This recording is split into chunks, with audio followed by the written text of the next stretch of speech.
evening, and welcome to the Fostoria Area Chamber of Commerce 2023 Candidate Forum, featuring candidates running for mayor and council at large positions in the city of Fostoria. This evening's event will be recorded and distributed to Chamber and FEDC members, linked on our social media platforms and websites, and aired on FETV at a later date. Let's begin with a few introductions. I will be your host and moderator for today's forum, and my name is Sarah Stevens-Krupp, and I am the Chamber Small Business Director for the Fostoria Area Chamber of Commerce. A special thank you this evening to Fostoria City Schools for allowing us to use the PAC, and to Max Horchak for his assistance with sound and lighting. He's the voice in the booth if you were here earlier.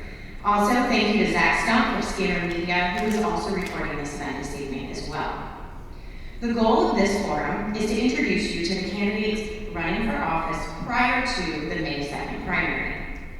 Current Mayor Eric Kepler is not seeking re-election after 3 terms in office.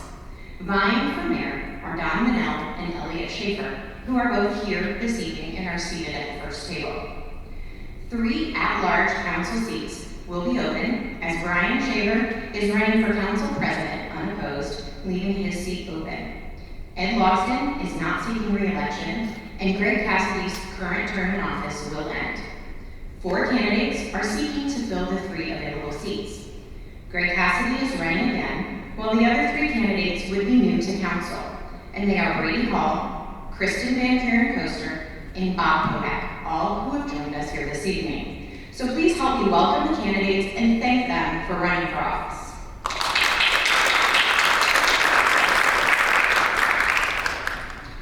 We will now proceed with our forum.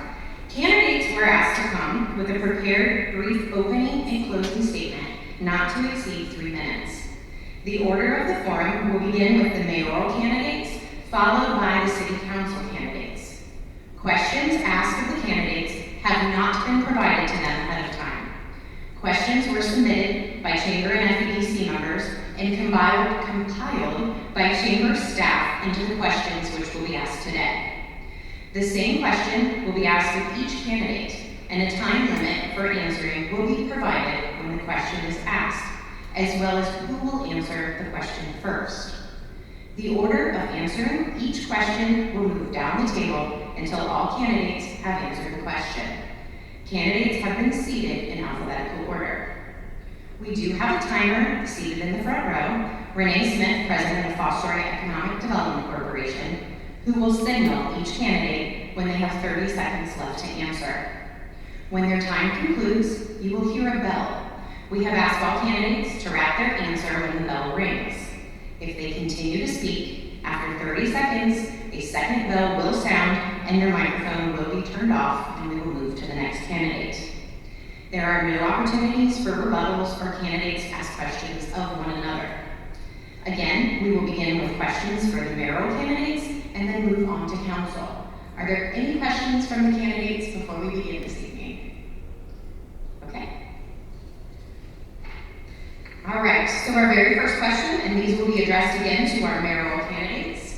You will have 2 minutes to respond to this question. In the order, we will start with Mr. Mel, and then Mr. Schaefer will have the opportunity. Yes. Oh, I'm sorry. Yes. Let me have you start with your opening statement. Thank you. That's a good order. Please proceed.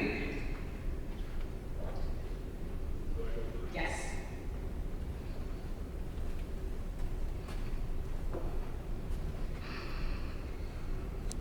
Thank you all for coming, and I also want to thank the Fostoria Chamber of Commerce and Fostoria City Schools for making this possible. The Collins Dictionary word of the year for 2022 is permacrisis. The word is a portmanteau of perma and crisis. Philosophers have long defined crisis as a situation that forces an individual or group to a moment of thoughtful critique, to a point where a new path is mapped out in relation to some issue or pressing concerns. When Eric Kepler ran for mayor, he inherited the perma-crisis. And I'm not sure even Eric realized how bad the situation was. The city was under aid from the U.S. EPA as well as the Ohio EPA to separate its storm sewer from its wastewater, and the city was financially broke. An audit by the state of Ohio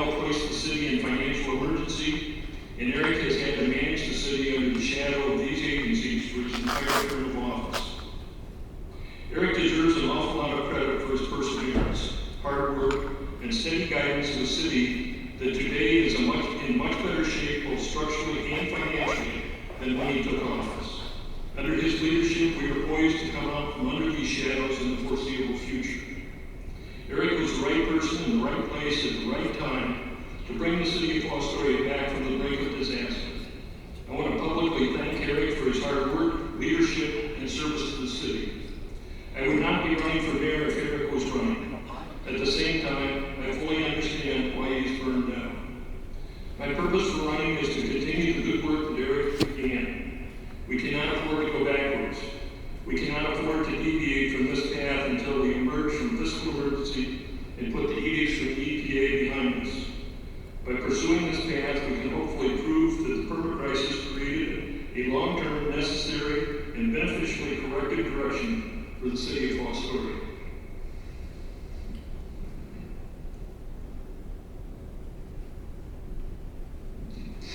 Hello, and thank you, Sarah and Chamber, for allowing us to be here today. Thank you, school district and School of Fostoria. My name is Elliot Schaefer, and I have the great opportunity of being a member of the Fostoria community. The role of the mayor has a significant responsibility for representing the core values of residents of Fostoria, as well as empowering those citizens to succeed. We have some big changes happening in Ohio, and now Fostoria it's time to show the world our heritage, culture, arts, music, natural beauty, and cuisine. We have countless opportunities ahead of us, and I want to reiterate that I am here for you. In public service, there's no room for self-interest. If the question is, what is best for me? That's the wrong question. I try to do the best thing and the right thing. Please vote for me this next election. Thank you, and God bless. Oh, we're going to stay with the mayoral candidates, and we'll do the council when we move to them. Okay. All right, thank you, gentlemen. Now we're going to do what I attempted to do earlier before I let you do your opening statements. All right, so the first question will be answered first by Mr. Nell, second by Mr. Schaefer. You will have 2 minutes to give your response.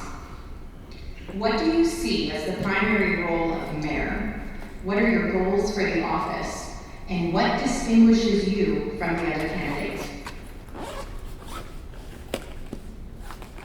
Well, the mayor is the leader of the city and also the leader of the employees of the city. So management is critical, and proper management is a skill that I have. I have years of experience both running the Napa company and in other organizations. The finances of the city, I understand fund accounting, which is different from public accounting for a business. And it's the same accounting that's used in a hospital or in a nonprofit organization. And I've served on many of those boards, so I understand it. I think my knowledge, my education, and my experience differentiate me from my opponent. Thank you. Mr. Schaefer, would you like the question repeated? Yes, please. Okay. What do you see as the primary role of mayor? What are your goals for the office? And what distinguishes you from the other candidates? Okay, thank you. So, as I said before, I believe that the role of the mayor of Fostoria is responsible for representing the core values that represent the residents of Fostoria. So, in doing so, you have to communicate with residents, small business owners, and large businesses all together. I kind of look at it as like a triangle. Without all three pieces working together, it won't succeed. And so, in doing so, and looking at what skills I have, I've worked with Fortune 50 and Fortune 500 companies, working with CEOs, vice presidents, and I've also worked with small businesses. I've worked with people on manufacturing lines and many different types of businesses, from healthcare to pipeline. So I've communicated with these individuals, I've learned their stories, and I've been able to deliver any type of message that they've wanted or required. Can you say the question one more time? It was, what is the primary role of the mayor? What are your goals for the office? And what distinguishes you from the other candidates? And then for goals, I would say I'd like to improve the local environment and infrastructure, as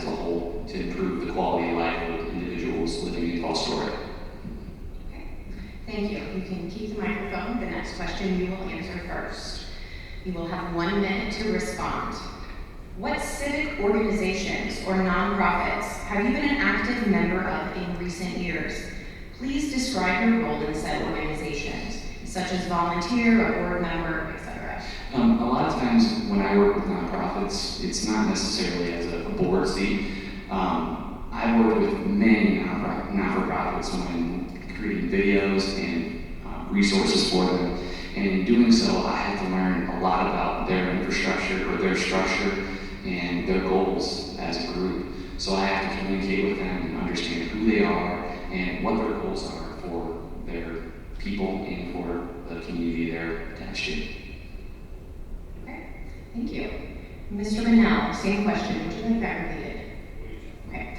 What civic organizations or nonprofits have you been an active member in recent years? Please describe your role in said organizations, such as volunteer, board member, etc. Well, I served on the Fostoria Hospital Board for close to 20 years on and off. I was president of that board for many of those years. I handled the transition with the board of the move away from the management association that was managing to being locally managed to eventually being controlled by ProMedica. I've also been on and off the YMCA board for many, many years. I finished my last year on that board in December. I still serve on several of their committees, and I've been president of that board for many, many years. I've been honored as Volunteer of the Year twice, and I've also received the highest award that they give in Fostoria. So I've been very active in nonprofits throughout my career. Okay, thank you. The next question you will answer first. You have 1 minute to respond. What experience do you have with employees and large budgets? How are you equipped to handle budgets as large as the city of Fostoria's nearly $20+ million annual budget and nearly 100 employees? Well, obviously, as president of the Manel Milling Company, our budget is significantly larger than the city of Fostoria's, and our number of employees is significantly larger than the city of Fostoria. So I have managed large budgets, I have managed large numbers of people, I have managed people who are spread out all over in several states, and I know how to lead, and I know how to give responsibility to managers, and trust them, and rely on them, and manage people in general. Thank you. Mr. Schaefer? Thank you. Would you like me to repeat? Yes, please. What experience do you have with employees and large budgets? How are you equipped to handle budgets as large as the city of Fostoria's $20+ million annual budget and nearly 100 employees? So in regards to employees, I worked with a company in my past career where we recruited hundreds of thousands of different employees. And in doing so, you had to learn about their history, collaborate with them, and learn by just breaking down their resumes and communicating with them on a normal basis of, what kind of talents do they have and understanding those skills. So if I were to look at the budget for the mayor, I would rely on someone like a finance director or someone to actually help navigate the actual financial piece of the city's budget. But in managing those people, I would rely on knowledge that they have and then look at what experiences I've had with individuals with those skill sets over the period of time that I've worked with many different people. So, Thank you. This next question you will answer first. You will have 1 minute. An ongoing concern within the community is Sunny Farms landfill. We would like to give each candidate the opportunity to express their views on the landfill. You have 1 minute. Please proceed. So I understand the need of the landfill, and I understand that the state makes a lot of money off of the landfill and its infrastructure and bringing trash from out of state into this area. We aren't directly in charge of the landfill itself, it's in Loudon Township, but I do think it has a direct impact on our quality of life, and I think it'd be important to work with the landfill in order to understand, what they're encountering and making sure that that they're meeting the standards that both the EPA are requiring and standards that we set ourselves for quality of water, land, and air, and then expressing those things to people in landfill so that they know that, this is where we stand, and we're not going to budge from living a good quality of life here in Fostoria. Okay, thank you. Mr. Manal, would you like me to repeat that? No, I think I get it. Okay. Sunny Farm landfill is synonymous with the word perma-crisis. It sits right outside the city limits, and the city has absolutely no authority over any of its activities. So the first rule is to know your enemy. Sunny Farms landfill, aka Wind Waste Innovations, is a wholly owned subsidiary of Wheelabrator Technologies, Inc., a member of the Norcam Group, all owned by Macquarie Infrastructure Partners, a division of Macquarie Group of Sydney, Australia. Why all the names and layers of corporations? This is an attempt to protect the true owners from liability claims. However, at the end of the day, you can put lipstick on a pig, but it's still a pig. Who is the Macquarie Group? They are one of the largest investment funds in the world with assets of multi-billions of dollars.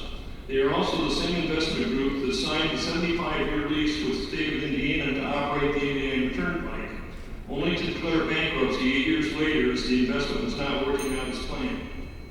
What would happen if they declared bankruptcy at Sunny Farms landfill? Ottawa Sandusky Seneca County Solid Waste District would be stuck with managing landfill for the remainder of its life. Think about that for a minute. Do they have the expertise, the knowledge, the relationships, fortitude, or could they find an operator to come in and manage it profitably going forward? Perhaps, but anyone coming in would want to do all sorts of environmental studies and would also want to be indemnified from all liabilities. Oh, Mr. Manal, we're going to have to ask you to stop. You've exceeded your time. Sorry. Okay. The next question, you can hold up to the microphone because you will be answering first. All right. This question, you will also have a minute to answer. Another ongoing concern in Fostoria has been the continued overtime in police and fire, with over 80% of our general fund going to our safety forces. What is your plan to help mitigate the ongoing overtime within these departments? That's a tough question because all of those departments are under union contracts and you have to work within the union contracts and understand them and understand how you can work with them. One of the ways to do it is to hire additional people, which also costs money, but in the long term may save money from all of the overtime. The other thing is to understand, are they creating the overtime to work overtime or not?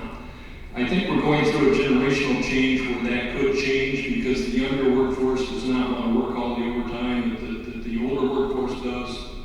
But it will take some understanding and study and working with the chiefs and the heads of those departments to better understand that entire process. Thank you. Mr. Schaefer, same question. Would you like that repeated? Yes, please. Another ongoing concern in Fostoria has been the continued overtime in the police and fire, with over 80% of our general fund going to our safety forces. What is your plan to help mitigate the ongoing overtime within these departments? Well, I would communicate to the chief of both fire and police departments and create a strategy together and work with them to understand what their needs are and if there is room in their budget to eliminate any costs. We'll work together to try to solve those problems. And I can't be expected to know what their departments need when they're the professionals and they have the idea of what their needs are. Okay, thank you. You will answer this next question first, Mr. Schaefer. This one, you also have 1 minute to respond. What role do you believe city government plays in economic development? I think it's an important role. One, like I said, it's like a triangle. We have our citizens, we have small businesses and large businesses. And as an analogy, as a photographer, you have your aperture, you have your focus, and then you have your shutter speed. And you want to make sure that all of those things are working together in order to get a good image and a good picture of what you want. And for us, I think all of those things need to work together in order to create a good picture of what Fostoria can be. And I think it'll take a good mayor to listen and to understand what those needs are from small businesses, from large businesses, and from citizens as a whole to work together to create a vision for Fostoria. Thank you. Mr. Manel, what role do you believe city government plays in economic development? You have 1 minute. I think this is a perfect example of public-private partnerships where the city can work with FEDC and with the Chamber of Commerce to work on attracting businesses to the city and to develop the city internally. It takes both sides to make things happen, and there are advantages to working with the partnerships because they can do things that the city cannot do and the city can do things that they cannot do. So I think working hand in hand in a public-private partnership with each is critical to economic development. And by the way, I'd say both organizations, the Chamber and FEDC, have been doing a great job for the city of Fostoria, and that will continue to happen if I am elected mayor. Thank you. All right, Mr. Manel, you will answer the next question first. You will have 1 minute to respond. What, in your opinion, does Fostoria need to accomplish to get out of fiscal emergency? And do you have an estimated time frame for said plan? Well, there are 3 reasons that we're in economic emergency currently today. They're different from when we went in initially. The first reason is that we do not have a fiscal officer in the city of Fostoria, which is a requirement. The second is that we do not have the reserves that a city is required to have to get out of economic development. And the third is that City Council voted unanimously not to increase the water rates for the citizens of Fostoria to the degree that they needed to be raised to support the new sewer project that the money has been spent on and pay off the debt. So we cannot get out of fiscal emergency this calendar year. We'll have trouble getting out next year, but it is possible if we get everything accomplished to get out probably by the end of next year or the beginning of the following year. Thank you. Mr. Schaefer, same question? I'm going to agree.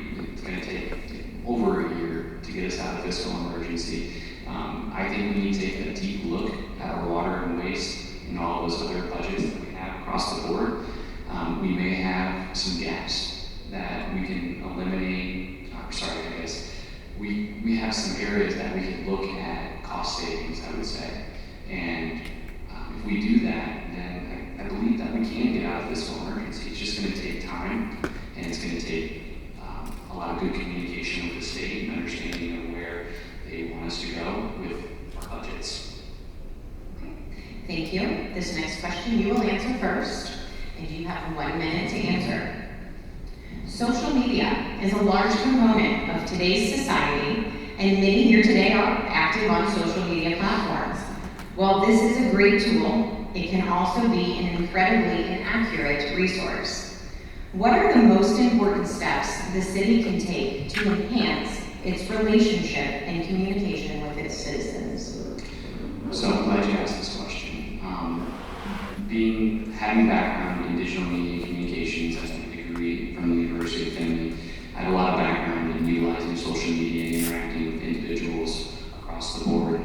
So what I would say is asking engaging questions, working with the community to understand their needs, and figuring out, where do we see gaps? What kind of things do citizens want to see? And then asking those questions to get more involvement from the community. Right now, it's a great time to be involved. So the more people we can get that are involved in the community and we can utilize social media for that, great. But in that same note, with social media, there's a lot of influences that are affecting a number of different people, and parents and any family members need to be aware that, whatever you consume goes into your brain, whether you're reading it or learning it. Those things are vitally important to protect your mind and make sure that you're getting the right information. So false information is available everywhere, unfortunately, but we'll do our due diligence to make sure that we get people correct information that is valid. Thank you. Mr. Manal.